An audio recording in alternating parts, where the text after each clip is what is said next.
طيبة الإمارة. يا هلا يا هلا، مرحبا مرحبا. ألف مبروك. ألف شكر. شنو إحساسك؟ الحمد لله.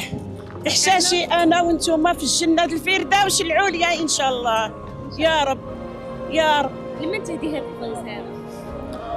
الحمد لله للمرضى السرطان، غنفرحهم.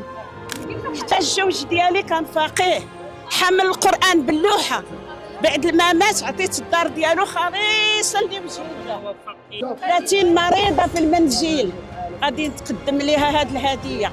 الحمد لله الشكر لله، هذا فضل من الله. كلمة تقوليها لصاحب السمو الشيخ محمد بن راشد؟ كما فرحني في الدنيا بغيتو يفرح في الدنيا وفي الآخرة يا رب يا ذو الجلال والإكرام. كنشكركم جميعا كل واحد بالاسم ديالو. طيبة الإمارة. أنا بعت والله شرا، شي ثمن بدون رصيد لوجه الله. بيت عمرة للمريضات، مشات 11 مريضة والاخرين تيبكيو، 30 مريضه بغاو عمره، واخا وحده ولا جوج. هنيا لكم اولادي، هنيا لكم اولادي.